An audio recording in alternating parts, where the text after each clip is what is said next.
Good Friday afternoon, everyone. I'm meteorologist James Parish. We have seen some wicked weather this week. We saw 4 tornadoes touch down on Thursday, plus a macro burst.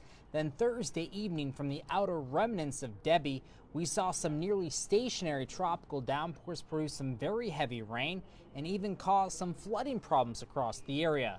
And just before midday today, the National Weather Service did release some rainfall totals from the rain that we saw Thursday evening, and we are measuring rain in several inches across some parts of northeast Ohio. Now, the highest rainfall report that I've seen on Thursday belonged to Hudson. Hudson almost saw 7 inches of rain in about a 5 to 6 hour period Thursday evening. The official rainfall report from Hudson, 6.75 inches, but other parts of the area also saw several inches of rain.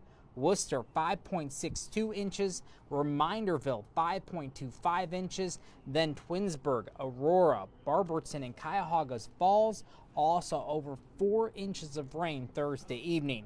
Now let's switch over to radar estimated rainfall totals. So we did see a very narrow swath of these tropical downpours develop Thursday evening through early Thursday night, and really set up just east of 77 and 71 across northeast Ohio, where we're seeing those pockets of yellow, especially across the southwestern corner of Geauga County, through Summit County, even to Wayne and Holmes County. That's where maybe 4 to 6 plus inches of rain did fall in a very short amount of time. So rainfall rates within the heaviest downpours that we saw Thursday evening were close to 1 inch per hour. And I was talking to Scott earlier this morning, and he did some calculations, and I'm going to read to you the calculations that he kind of put out ahead of exactly how much rain we saw in terms of gallons. He just did a rough estimation and said about 570 square miles were covered by at least 2 inches of rain Thursday evening, and about 20 square miles with about at least 6 inches of rain Thursday evening. And if you do all the calculations and everything like that, that kind of adds up to almost 2 billion gallons of water fell alone in this narrow swath of very heavy rainfall Thursday evening. So we saw a lot of rain in a short amount of time across parts of northeast Ohio Thursday evening, and that's why we did see some flooding problems and even some flash flooding problems across the area Thursday evening. Now, I do have some good news. The threat for severe weather, that heavy rain, that has ended for northeast Ohio. In fact, just during the midday show, or during the Fox 8 News at noon, I actually took those rain chances out of the area. Cold front has actually pushed through northeast Ohio, so that means any rain that we woke up to this morning has shifted off to our east across parts of western PA. Still seeing some scattered clouds moving through the area, and I do expect increase in sunshine this afternoon, especially from west to east across the area.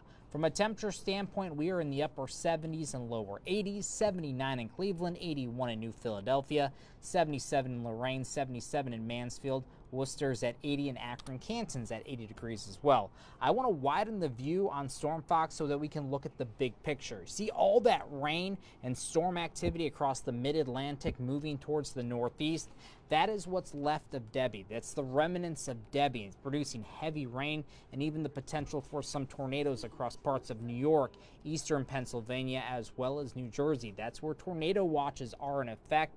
Now, with this cold front clearing Ohio, it is going to keep all that tropical moisture and all that rain associated with this tropical system well off to our east. So we are not expecting any more heavy rain this evening. We are going to be taking a look at what's developing out to our west. And I do have some good news. Not a lot is developing out to our west. We're seeing very quiet weather, and we're also seeing some cooler air follow in behind the front. Look at these 60s and 70s across parts of the upper Midwest.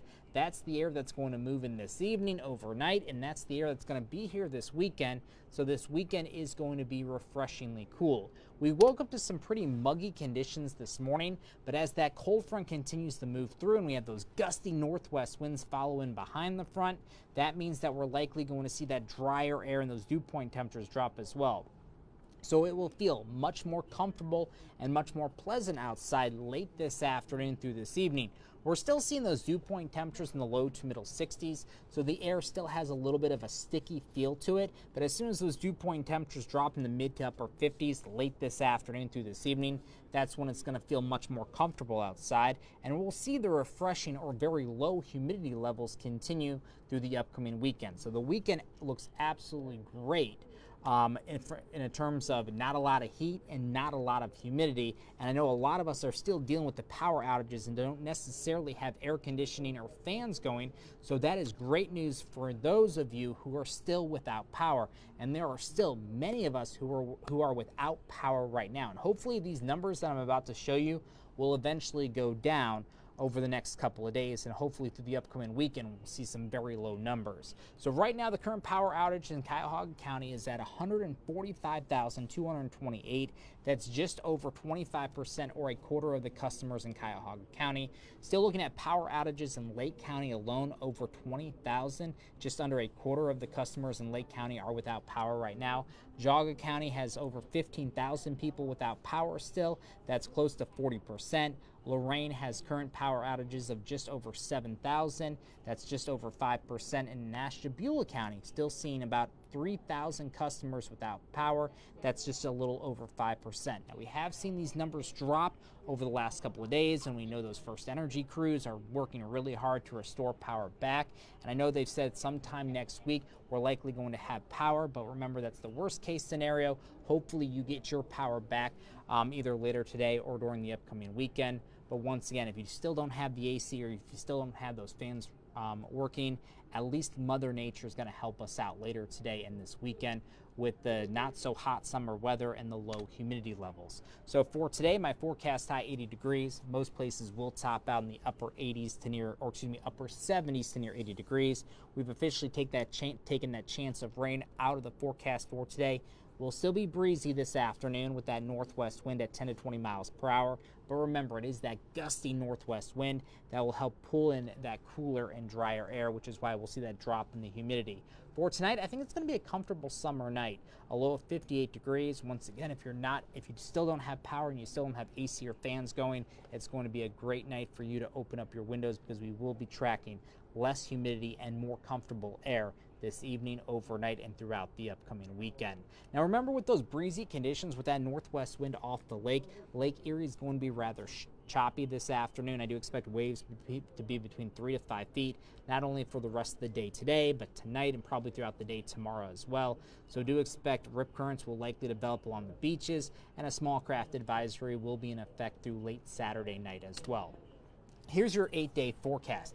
80 degrees for today, lots of sunshine for the rest of the day. Saturday looking pretty nice as well. It's going to be a refreshing summer day, a high of 74 degrees. For Sunday, 75 degrees. Don't forget the Fox 8 Foxtrot is Sunday morning. If you are going to those races, then we're going to see temperatures slowly warm to the 60s first thing Sunday morning. Should be dry, and I think a bulk of the weekend will be dry, but remember, we're going to have that cooler air moving over Lake Michigan, so that's going to trigger some scattered lake effect clouds, as well as the potential for a few light lake effect rain showers late Saturday into Sunday. Much of the area will stay dry, probably just going to be the snow belt areas that could see a little bit of light rain during the upcoming weekend. As we take a sneak peek at next week, still looking very quiet, much quieter than the weather that we saw today. Remember, we saw those 4 tornadoes touch down on Tuesday, also saw a macro burst develop within the storms on Tuesday as well. All of those did some significant damage across the area. Then we saw the heavy rain on Thursday that produced some flooding problems. Some parts of northeast Ohio yesterday saw rainfall totals over 6 inches of rain. So we really do need a break from this active weather pattern. And I think overall for the next 8 days, we are going to see that. Sneak peek of next week, lots of sunshine. Most of next week looks dry, and it's also going to be seasonably warm. Remember, we're going to have the very latest on your weekend forecast, plus we'll have more event forecasts coming up at 4. We're also going to continue to recap the heavy rainfall totals and those power outages from earlier this week coming up on Fox 8 News at 4. Until then, you can always get the latest forecast at fox8.com. I hope you have a great Friday and a great weekend ahead.